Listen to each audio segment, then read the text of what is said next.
চাৰ্জশ্বিটৰ কপিটো আমি পোৱা নাই।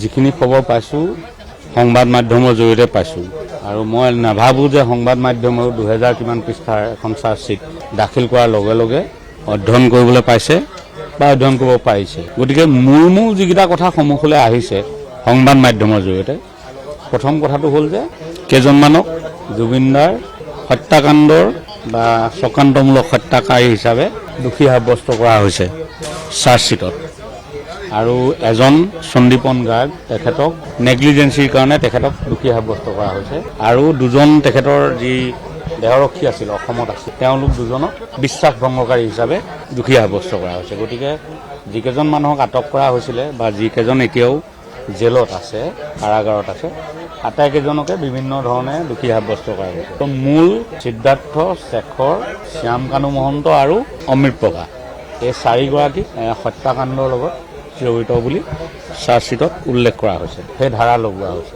এতিয়া বিচাৰ প্ৰক্ৰিয়া চলিও আমি আশা কৰিছোঁ যে বিচাৰ প্ৰক্ৰিয়া খুব ফাষ্ট ট্ৰেক আদালতৰ জৰিয়তে খৰতকীয়া হওক। তাৰ লগতে যিসকলক SITয়ে হেৰিলৈ মাতিছিলে, গতিকে তেওঁলোকৰ সাক্ষ্য লোৱা হৈছিলে, গতিকে তেওঁলোকক কোৰ্টে আকৌ বিচাৰিব। গতিকে সেইচোৱা সময়ত যাতে তেওঁলোকে আজি নোৱাৰিম কালি নোৱাৰিম জাতীয় কথা নকয়, সকলোৱে যাতে সময়ত উপস্থিত থাকি জুবিনদাৰ এই যি মহাপ্ৰয়াণৰ যি পৰিঘটনা, সেই ঘটনাৰ প্ৰকৃত সত্য ছবিখন ৰাইজৰ ওচৰলৈ সোনকালে পোহৰলৈ অহাত সকলোৱে যাতে সহযোগ কৰে, তাৰ কাৰণে আহ্বান জনাইছোঁ।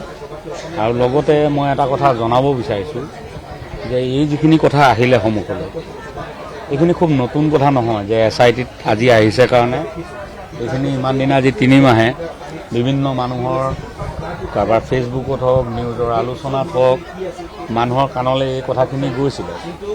তাত কিন্তু 3টা ধৰণৰ 3 ভাগ মানুহৰ সৃষ্টি হৈছে।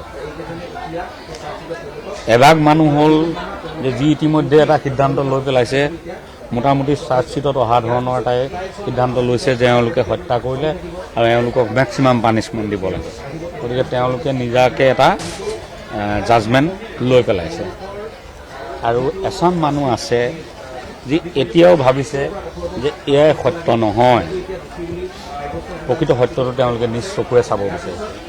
কাৰণ আধালৈকে ভিডিঅ'খিনি দেখা পালে প্ৰকৃত ভিডিঅ'টো নিজ চকুৰে নোচোৱালৈকে কোনো সিদ্ধান্তলৈ তেওঁলোক আহিব বিচৰা নাই।